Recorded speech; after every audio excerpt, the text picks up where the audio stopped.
కొనసాగిస్తున్నారు.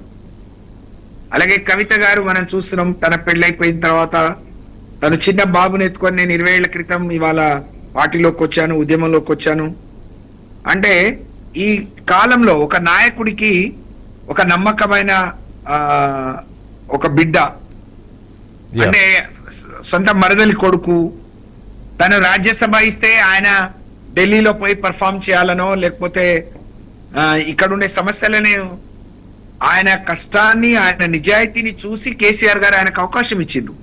కానీ ఆయన పదవికి తీసుకొచ్చే పేరు అంటే ఆయన కేసీఆర్ సేవ చేయటమే అతి ముఖ్యమైనదని ఆయన భావించాడు. కాబట్టి ఆయన ఆ పదవికి న్యాయం చేయడం కంటే ఆ పదవి ఇచ్చిన కేసీఆర్ గారికి ఈ రాష్ట్రాన్ని కాపాడి మరి రాష్ట్రాన్ని సాధించిన నాయకుడికే ఎక్కువ సమయాన్ని ఇచ్చిండు. కాబట్టి ఆయన మీరు అన్నట్టు పార్లమెంట్ లో పర్ఫామ్ చేయటం కానీ, పార్లమెంట్ లో అనేక సమస్యల మీద కొట్లాడే ప్రయత్నం చేయలేదు అని నేను భావిస్తా ఉన్నా. Very good. ఆయన పర్ఫార్మెన్స్ ముఖ్యమంత్రి కేసీఆర్ గారి దగ్గరే మా అందరినీ సంతృప్తి, మాకు ఏ సమాచారం అయినా ఎప్పటికప్పుడు అందిస్తూ కేసీఆర్ గారి దగ్గర పని చేయడం అంటే అది కత్తి మీద సాము లాంటిది. నిజంగా అనేక సమస్యలు, అనేక కోణాల నుంచి అనేక రకాల వ్యక్తులు వస్తుంటారు. ప్రతి ఒక్కరి ఇంట్రెస్ట్ వాళ్ళు కాపాడుకునే విధంగా, ప్రతి ఒక్కరి గౌరవం కాపాడే విధంగా, అదే సేమ్ వాళ్ళ సమస్యల్ని కేసీఆర్ గారికి చేరవేయడంలో ఒక నాయకులకు, ఆ రోజు అధికారులకు కేసీఆర్ గారికి ఒక వారధిగా పనిచేశారు సంతోష్ రావు గారు. మరి ఆయనను ఆ విధంగా తను దూషించడం అనేది నిజంగా చాలా మా అందరినీ బాధించిన అంశం అని చెప్పి తెలియజేస్తా ఉన్నా. Yes, excellent. మీ స్పోర్టివ్నెస్ ని, మీ నిజాయితీని అభినందించలేకుండా ఉంటున్నా. నిజానికి ఒక పార్టీలో మరొకరి గురించి మాట్లాడడానికి ఎవరు సాహసించరు, దట్టు ఈ టైంలో. పైగా ఉన్నది ఉన్నట్టుగా చెప్పగలిగినటువంటి తత్వం ఉన్నటువంటి ఒక చెల్లెమ్మగా మిమ్మల్ని మేము గౌరవించగలం. కారణం మీరు చేసినటువంటి పోరాటం. ఆదివాసీల గురించి కానీ, మీ ప్రాంతాన్ని గురించి కానీ ఎప్పుడు నిలబడినటువంటి వ్యక్తిత్వం రాజకీయాల్లో ఉండాలని మేము భావిస్తాం, గౌరవిస్తాం. అలాగే మాట్లాడబోయే ముందు ఒక ప్రధాన నాయకుడు, రాష్ట్రాన్ని సాధించినటువంటి కేసీఆర్ని కూడా మనము విమర్శ చేయబోయే ముందు ఆలోచించి చేయాలంట. ఆ బాధ్యత జర్నలిజంలో ముఖ్యంగా మాకు ఉండాలంట. అలాగే సంతోష్ రావు లాంటి వాళ్ళ వల్ల కేసీఆర్ యొక్క పరువు కొంత తగ్గే ప్రమాదం ఉందనే కవిత మాట్లాడింది. మరి అందులో తప్పేంటి? నేను కవిత గారిని, సంతోష్ రావు గారు కేసీఆర్ గారి దగ్గర మేము టిఆర్ఎస్ లో చేరినప్పటి నుంచి పార్టీ ప్రధాన కార్యదర్శిగా నేను వారితో కలిసి పనిచేశాను. మంత్రిగా ఉన్నప్పుడు, లేకుంటే పార్టీలో వివిధ ఇవాళ 12-13 ఏళ్లుగా నేను గమనిస్తున్నాను. కానీ కవిత గారు తోబుట్టు, సొంత అక్క, తన ప్రతి సంవత్సరం రాఖీ కట్టేది.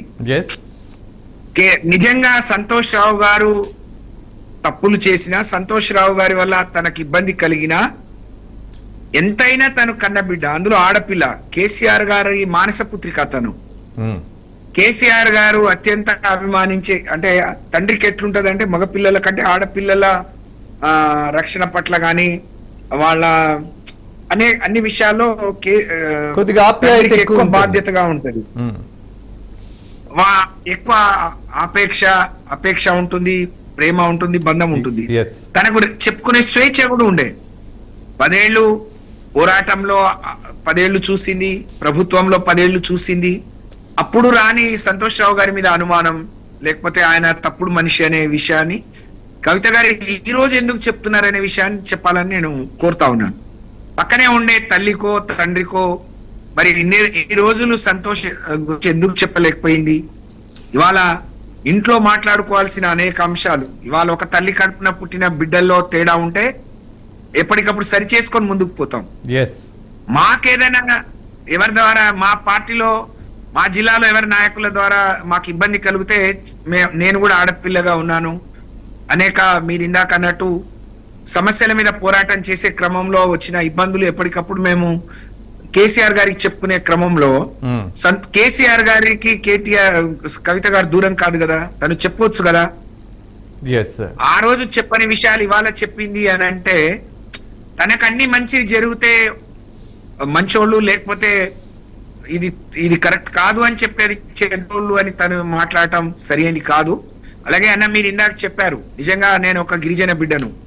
కేసీఆర్ గారు ఎంత ఆడపిల్లల్ని గౌరవిస్తాడు, ఏ విధంగా వాళ్ళ పర్ఫార్మెన్స్ ని గుర్తిస్తాడు, ఆయన ఏ విధంగా గమనిస్తాడు అనే దానికి నేను ఒక పెద్ద ఉదాహరణ. నేను ఆశించింది, నేను అడగంది, ఒక సామాన్య కుటుంబంలో పుట్టి పెరిగి వచ్చింది, నేను ఎక్కువ చదువుకోలేదు, నాకే రాజకీయ నేపథ్యం లేదు, రాజకీయాల్లో నా కుటుంబ సభ్యులు లేరు, ఆర్థికంగా నా అంతంత మాత్రంగా ఉన్న నన్ను తీసుకొచ్చి ఎమ్మెల్సీ చేసి మంత్రి చేసి నాకు ఇంత రాష్ట్రంలో ఒక గౌరవం గుర్తింపు వచ్చే విధంగా చేసిండు.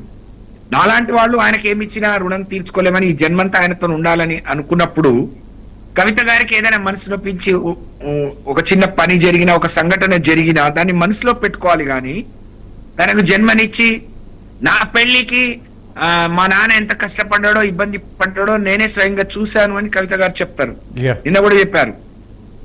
మరి అలాంటి పరిస్థితి నుంచి వాళ్ళు ఉన్న కవిత గారి పరిస్థితి మనం చూసినప్పుడు, తెలంగాణ ఉద్యమం, తెలంగాణ రాష్ట్రం సాధించుకున్నాక తను ఒకసారి ఎంపీ అయ్యారు, ఓడిపోతే ఎమ్మటే ఎమ్మెల్సీ అయ్యారు, ఆ టర్మ్ కాగానే ఇంకోసారి ఎమ్మెల్సీ ఇచ్చారు. ఇవాళ కేసీఆర్ గారు తను ఉన్న చెట్టును తను నరుక్కోవాలని చూసుకునే కవిత గారిని నిజంగా తను చూస్తే నాకు జాలి అనిపిస్తుంది. ఇన్ని అవకాశాలు ఉండి దాన్ని సద్వినియోగం చేసుకొని వాళ్ళకి చెప్పలేకపోయింది, లేదా చిన్న ఇబ్బంది కలిగితే దాన్ని డైజెస్ట్ చేసుకోలేక, దాన్ని జీర్ణించుకోలేక, మరి ఇవాళ కుటుంబ పరువుని, ఒక రకంగా అన్నదమ్ముల వాళ్ళ పరువుని కూడా ఇంత పార్టీలో కష్టపడి, ఇవాళ కేసీఆర్ గారి కుటుంబం అంటే రాష్ట్రం అంతా ఎదురు చూస్తుంది, ఇవాళ కేసీఆర్ గారు అంటే తెలంగాణ. మరి ఇలాంటి నాయకుడి కుటుంబాన్ని ఒక రకంగా బజారున పడేసేటట్టు తను మాట్లాడటం, ఇది ఏ మేరకు సమంజసం?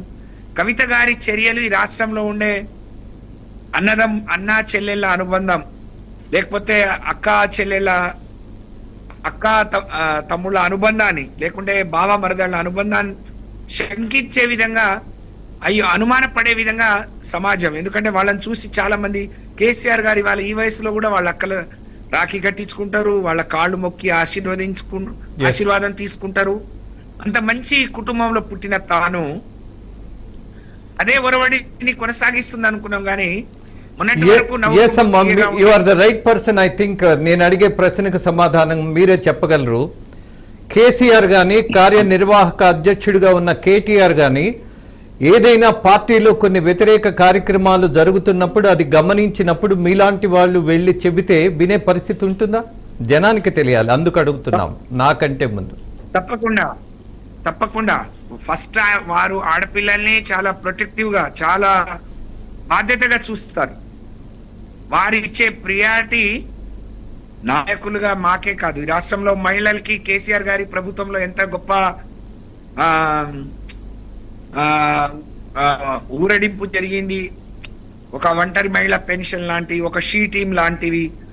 అంటే మాతో మాట్లాడిన ప్రతిసారి ఇవాళ ఒక పెద్ద మనిషి, ఒక అవ్వ దగ్గర 2000 రూపాయలు ఉంటే తనకెంత ఆత్మగౌరవం ఉంటుంది. ఒక మనవరాలు వచ్చి తనల్ని అమ్మా నాకు 50 రూపాయలు 100 రూపాయలు అని అడుక్కుంటే తన కొడుకులు ఇయ్యలేని పరిస్థితిలో, కుటుంబం నుంచి రాని పరిస్థితి నేను ఒక పెద్ద కొడుకు ఇస్తే తను ఎంత సంతోషిస్తుంది అని ఆలోచించే కేసీఆర్ గారు ఒక ఒంటరి మహిళకు ఈ రాష్ట్రంలో గౌరవం ఉండదు, గుర్తింపు ఉండదు.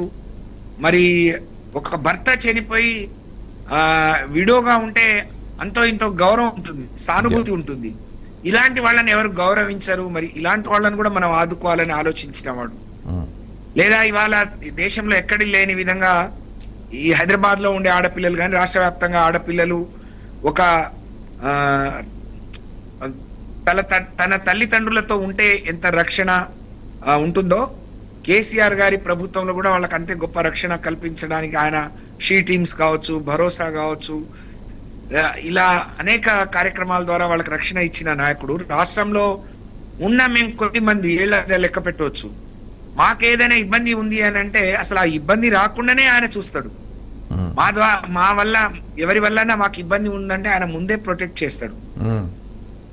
అంత గొప్ప మనసు. నేను ఒక చిన్న ఉదాహరణ చెప్తాను మీకు. 2022 సెప్టెంబర్ 17న హైదరాబాద్ నడిబొడ్డున ఉన్న బంజారా భవన్, ఆదివాసీ భవన్ ఇనాగ్రేషన్ పెట్టిన రోజు, ఆ రోజు తెలంగాణ అంటే విలీన దినోత్సవం చేసుకున్నాం. ప్రతి జిల్లాలో మనం జెండా ఎగరేసే కార్యక్రమం ఉండే. ఇక్కడ నాకు ప్రోగ్రామ్ ఉండే. నేను చెప్పాను, సార్ నేను జిల్లా ఇన్ఛార్జ్ మంత్రిగా అక్కడికి పోలేను, మహబూబాద్ నుంచి నేను ఇక్కడ వచ్చి కార్యక్రమం చేయలేను, కాబట్టి మీరు ఎవరినైనా డిజిగ్నేట్ చేయండి, అక్కడ వారు చేస్తారు, నేను ఇక్కడే ఉంటాను అంటే, నువ్వు ఆడపిల్లవు, ఒక నీ జిల్లాలో నీకు జెండా ఎత్తే అవకాశం వస్తే దాన్ని వదులుకోకూడదు, నువ్వు నేను చాపర్, నా పేరు మీద చాపర్ బుక్ చేసి నీకు పంపిస్తాను, నువ్వు పోయి హెలికాప్టర్ లో పోయి జెండా ఎగరేసి వచ్చి ఈ కార్యక్రమం చేయి, అంతే తప్ప నీ అవకాశాన్ని నువ్వు వదులుకోవద్దు, ఎవరికి ఇవ్వద్దు అని చెప్పారు. సరే అనుకున్నాం. మళ్ళీ నాకు ఇంటెలిజెన్స్ వాళ్ళు రేపు మప్పులుగా ఉంటాయి అంటున్నారు సత్యవతి గారు. ఈ రోజే వెళ్ళిపోయి తీసుకొని పెట్టుకొని అక్కడ ప్రోగ్రామ్ చూసుకొని వచ్చేయమని ముందు రోజు పిలిపించి అప్పటికప్పుడు మాట్లాడి సిఎస్ గారితో మాట్లాడించి ఆ చాపర్ని తెప్పించి, అంటే ఒక ఏదో పదవి ఇచ్చాం, ఆమె పని ఆమె చేసుకుంటదని కాదు, కానీ నా కష్టాన్ని కూడా ఆయన గొప్పగా అంత మనసు పెట్టి ఒక తండ్రి మనసుతో ఆలోచించిండు అని అంటే, కవిత గారి గురించి ఎందుకు ఆలోచించి ఉండరు అని మనం అనుకుంటాం.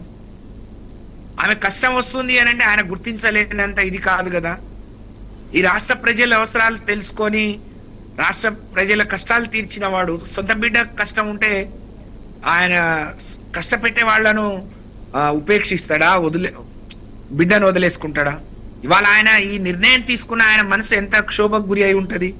కాబట్టి కవిత గారు మాట్లాడే ఏ మాటలకు నాకు కరెక్ట్ మీనింగ్ ఉంది అని నేను అనుకోవట్లేదు. దయచేసి మరొక విషయం,